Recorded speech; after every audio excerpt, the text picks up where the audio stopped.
బుల్టన్లో మరో breaking news చూస్తున్నాం. రంగారెడ్డి అబ్దుల్లాపూర్ మెట్ car ప్రమాదంలో ట్విస్ట్ వెలుగు చూసింది. ముగ్గురు పిల్లలతో కలిసి తండ్రి ఆత్మహత్యాయత్నం చేశాడు. కారును స్పీడ్గా చెరువులోకి డ్రైవ్ చేసి పిల్లలను చంపి తాను చనిపోవాలి అనుకున్నాడు. కారు నీళ్ళలోకి పడిపోయిన వెంటనే హుటాహుట్టిన స్థానికులు రంగంలోకి దిగారు.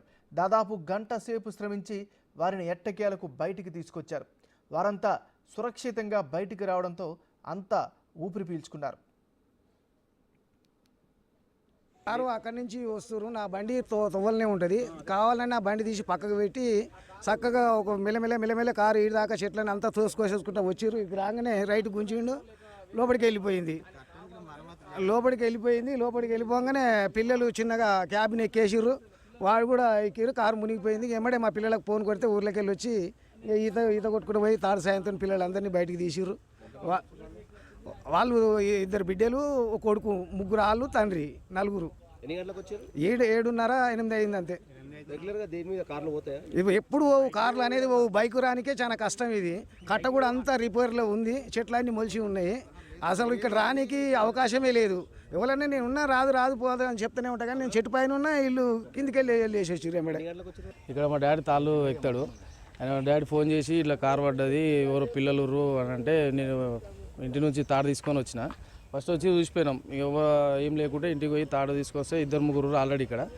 ఇక తాడు తీసుకొచ్చినాక మెల్ల లోపల దిగి ఆ ట్యూబ్ కూడా పట్టుకొని ఒక్కొక్కరిని బయటకు తీసుకొని వచ్చినాం. ఎంతమంది వచ్చి? వాళ్ళు మొత్తం 3 పిల్లలు, వాళ్ళ డాడీ, మొత్తం 4 వాళ్ళు. మనం బ్రేకింగ్ న్యూస్ చూస్తున్నాం. రంగారెడ్డి అబ్దుల్లాపూర్ మెట్ కారు ప్రమాదంలో ట్విస్ట్ వెలుగు చూసింది. ముగ్గురు పిల్లలతో కలిసి తండ్రి ఆత్మహత్యాయత్నం చేశాడు. కారును స్పీడ్గా చెరువులోకి డ్రైవ్ చేసి పిల్లలను చంపి తాను కూడా చనిపోవాలి అనుకున్నాడు. కారు నీళ్ళలోకి పడిపోయిన వెంటనే హుటాహుటిన స్థానికులు రంగంలోకి దిగారు.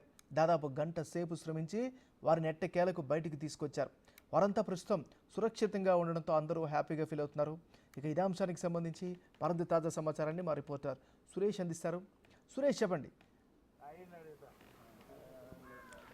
ఏమన్నారు? ఈరోజు ఉదయం 8 గంటల సమయంలో కారు ఏదైతే మనం చెరువు కట్టపై ఉన్నామో ఈ కట్టపై నుంచే అక్కడి నుంచి కారు తీసుకొని వస్తూ ఒక్కసారిగా ఇక్కడికి రాగానే చెరువులోకి కారు తీసుకొని వెళ్ళి లోపలికి దాదాపు ఒక 20 మీటర్ల వరకు కూడా కారు లోపలికి వెళ్ళింది. ఇక్కడే కళ్ళు గీస్తున్న గీత కార్మికుడు వెంటనే గమనించి స్థానికులకు అదేవిధంగా వాళ్ళ కొడుకుకి ఇక్కడే ఉండే మరికొంతమందికి విషయం చెప్పడంతో వాళ్ళు వెంటనే ఇక్కడికి చేరుకొని వారిని బయటికి తీసే ప్రయత్నం చేశారు. అందులో భాగంగానే తాడ్లు, ట్యూబ్ సహాయంతో కారు పైన నించొనున్న పిల్లలు తండ్రిని గమనించి వెంటనే వారిని బయటికి తీసుకొచ్చారు. లేదంటే కారు విండోస్ అన్నీ కూడా ఓపెన్ ఉండడంతో వాళ్ళు పైకి టాప్కి ఎక్కి కూర్చోవడం జరిగిందని చెప్తున్నారు. అయితే ఈ దారి అంతా కూడా పూర్తిగా ఎవరు వాడరు, ఎక్కువగా కాలిబాట వాడే దారి అంతా ఇది. దీంట్లో ఆయన కారు ఇక్కడ తీసుకొచ్చాడంటే కావాలని సూసైడ్ చేసుకోవడానికే ముందుగా ఇక్కడ పరిశీలించి ఆ తర్వాత ఈ కార్ని తీసుకొని వచ్చి ఇక్కడ చనిపోవాలని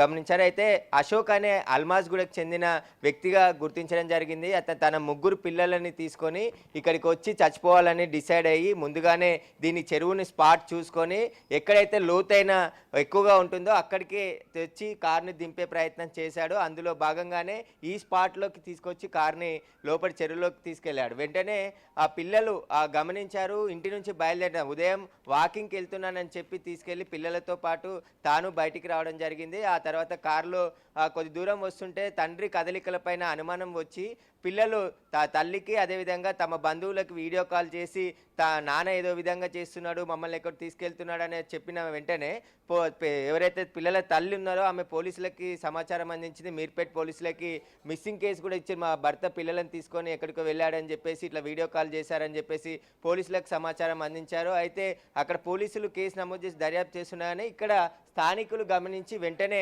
వారిని కాపాడారు. లేదంటే మరికొద్ది సేపు అలానే చెరువులో ఉంటే వారు పూర్తిగా మునిగిపోయేవారు. ఎవరైనా చూడకుండా ఉంటే కూడా ఇక్కడ ఘోరం జరిగిపోయేది ఈరోజు అని చెప్పేసి కూడా చెప్తున్నారు. ప్రత్యక్ష సాక్షులు ఉన్నారు, ఒకసారి మాట్లాడిపిద్దాం. అసలు ఏం జరిగింది? ఎన్ని గంటలకు వచ్చారు కారు? అసలు ఇటు కారు వచ్చే దారేనా ఇది కారు అయితే రాదు, చాలా చెట్లన్నీ మూసుకుపోయి ఉంటుంది ఈ చెరువుకు. నేను ఇక్కడనే తాళ్ళు ఎక్కుతా. నేను ఎక్కుతున్నాగానే నా బండి కట్టమీనే ఉంది. నా బండి పక్కకు పెట్టేసిండు, కారు తీసుకొని డైరెక్ట్ వచ్చేస్తూనే ఉండు. ఇంకో అతను నా కింద ఉండు. ఇక అన్ని పిల్లలు నేను చెట్టు మీద ఉండి చూస్తున్నా, కారు లోపలికి నూకేస్తూనే ఉండు. కారు పోతూనే ఉంది. వెనకమ్మడి కింద ఉన్న ఆయన కారు తొందరగానే పంపించిన మళ్ళీ మీదుండి చూసే వరకు పిల్లలు అందరు తలకాయలు అందరు బయటకు పెడుతూనే ఊరు కార్ డోర్ ఓపెన్ చేసుకొని పైకి వచ్చేస్తారు. ఇక మా పిల్లలకు చూసి ఏమడే ఫోన్ చేయగానే వచ్చిర్రు. వచ్చి తాళ సాయంతో బయటకు తీసి ఏం చెప్తుండే ఆయనతో మీరు మాట్లాడినప్పుడు ఎందుకు ఆయన అయితే ఏం అంత మత్తులు ఉన్నట్టుండు, ఏం మాట్లాడతలేరు. పిల్లలు కూడా అబ్సెంట్ అయ్యారు, ఏం మాట్లాడతలేరు. వాళ్ళు ఏం కూడా చెప్తలేరు పిల్లలు. మీరు చెప్పండి, ఇతనే తాడుతో సహాయంతో పిల్లలని ముగ్గురిని కూడా టైంకి వచ్చి రక్షించాడు. ఇతనికి సంబంధించి ఎట్లా మీరు ఎక్కడి నుంచి వచ్చారు తాడు ట్యూబ్ అవన్నీ? మా డాడీ ఇక్కడ తాడు చెట్లు ఎక్కుతాడు. ఎక్కితే తాడు మీకెళ్ళి చూసినంట ఫోన్ చేసిండు. ఎంబడే ఫోన్ చేసి ఇట్లా కార్లో పిల్లలు ఎవరో లోపల పడ్డారు అని అంటే నేను ఇంటికి వెళ్ళి ఫస్ట్ వచ్చి చూస్తే అక్కడ లోపల ముగ్గురు వాళ్ళ డాడీతో సహా ముగ్గురు పిల్లలు కారు పైన కూర్చురు. ఇక్కడ తాడు కూడా లేకుంటే ఇంటికి పోయి తాడు తీసుకొని దబ్బున వచ్చి తాడేసినాం. తాడేసి ట్యూబ్ కూడా ఉండే ఒక ట్యూబ్. అప్పటి వరకు వేరే వాళ్ళు కూడా ట్యూబ్ తెచ్చారు. ఆ ట్యూబ్ తోటి సాయంతో లోపలికి పోయి మెల్లగా ఒక్కొక్కరిని బయటికి తీసుకొని వచ్చినాం. ఇక తీసుకొచ్చినాక ఆయన కూడా లాస్ట్కు ఆయనను కూడా తీసుకొని వచ్చినాం. ఎంత లోతుంటుంది చెరువు అసలు? ఈ చెరువు అక్కడైతే మునిగిపోతుంది, కార్ అయితే మొత్తం పూర్తిగా మునిగిపోయింది. అక్కడైతే లోతుగానే బాగానే లోతు ఉంటుంది అక్కడైతే. ఏమంటారు మీరు మా బయటికి అడిగితే ఎందుకు ఇట్లా వచ్చినా ఏం కదా అంటే నాకు ఫైనాన్షియల్ ప్రాబ్లం ఉంది, నాకు మెంటల్ టెన్షన్ వల్ల ఇట్లా వచ్చినా అని చెప్తుండే ఆయన పొద్దుగాల. ఇప్పుడు ఇంతకుముందుకు అడిగినప్పుడు అయితే అదే మాట అయిపోయాను. ఆ తర్వాత అక్కడ పోలీసు వాళ్ళు కూడా వాళ్ళు అడిగారు కానీ ఇక సైలెంట్గా ఉండే. అప్పుడు ఫస్ట్ పిల్లల్ని అడిగితే కూడా వాళ్ళు కూడా సైలెంట్గా కూడా బయటికి తీసుకొచ్చినాక ఆయన అడిగితే అప్పుడు అట్లా మాట అయిపోయింది, ఫైనాన్షియల్ ప్రాబ్లం ఉంది అది అని చెప్పింది. ఏం కార్ అది అసలు? అది కారు స్విఫ్ట్ కార్ అంటారు, కొందరు బ్రెజ్ అంటారు. కానీ నాకైతే కనిపించలే, ముంగడికి ఇట్లా మొత్తం మునిగిపోయింది. ఆ పైన కొంచెం వెనక డిక్కీ సైడ్ కనిపించింది కానీ కరెక్ట్ కార్ని అయితే చూడలేదు నేను. నాకు ఇట్లా మొత్తం మునిగిపోయింది అప్పటికి. ఓన్లీ పైన వాళ్ళు నిలబడ్డారు అంతే. వాళ్ళు నిలబడ్డప్పుడు నేను లోపలికి తీసుకొచ్చిన అంతే. ఏం పేరు? సాయి కుమార్. నాకు సాయి కుమార్ తాడు ట్యూబ్ సహాయంతో ముగ్గురు పిల్లలను కూడా ఈరోజు ప్రాణాలతో కాపాడడం జరిగింది.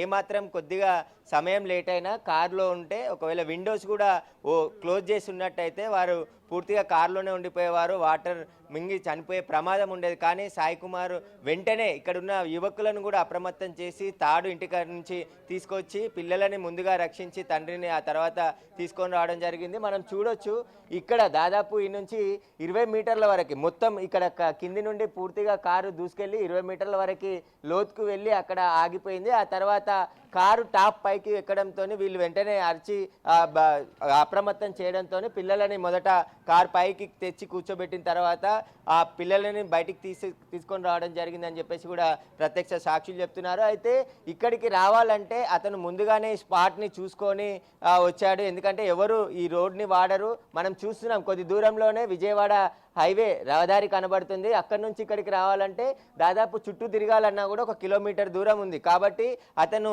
ఆర్థిక ఇబ్బందులతో చనిపోవాలనుకొని డిసైడ్ అయ్యి పిల్లలను కూడా తనతో పాటు చంపాలని చెప్పేసి రావడం జరిగిందని చెప్పేసి కూడా చెప్తున్నారు. వెంటనే ఇక్కడ స్థానికులు అప్రమత్తం కావడంతో పెద్ద ప్రమాదమే తప్పింది. నలుగురు కూడా ప్రాణాలతో బయటపడ్డారు. అయితే అబ్దుల్లాపూర్ మెట్ పోలీసులకి స్థానికులు సమాచారం అందించడంతో ఇక్కడికి వాళ్ళు కూడా చేరుకొని అతనికి కౌన్సిలింగ్ ఇచ్చి వాళ్ళ కుటుంబ సభ్యుల దగ్గరికి కొద్దిసేపటి క్రితమే తీసుకెళ్లారు. మీర్పేటలో కూడా మిస్సింగ్ కేసు నమోదైంది కాబట్టి పోలీసులు కూడా అక్కడ ఆ కుటుంబ సభ్యుల సమక్షంలో అతనికి కౌన్సిలింగ్ నిర్వహించి వాళ్ళకు అప్పచెప్తామని చెప్పేసి కూడా ఇక్కడ నుండి తీసుకెళ్లడం జరిగింది. ఇక్కడ ఈ గీత కార్మికుడే ఈ కుటుంబాన్ని మొత్తం నలుగురిని కూడా ఈరోజు కాపాడడం జరిగింది. వాళ్ళు చూడకపోయినట్టయితే వాళ్ళు చనిపోయి ఉండే వాళ్ళని చెప్పేసి కూడా ఇక్కడ ఉన్న వాళ్ళు చెప్తున్నారు. ఎంఎన్ఆర్ సురేష్, ఇందులో ఒక బాధాకరమైన విషయంతో పాటు హ్యాపీ ఎండింగ్ ఏంటంటే ఆ సాయి అన్నటువంటి ఎవరైతే ఉన్నారో ముగ్గురు పిల్లల ప్రాణాలు కాపాడారు. సో ఆయనకి మన తరపున బిగ్ టీవీ తరపున కూడా థ్యాంక్స్ తెలియజేయండి. సో ఇది ఆ ఘటనకి సంబంధించినటువంటి అప్డేట్. ఇక తదుపరి వార్తల్లో కూడా మనం వెళ్దాం.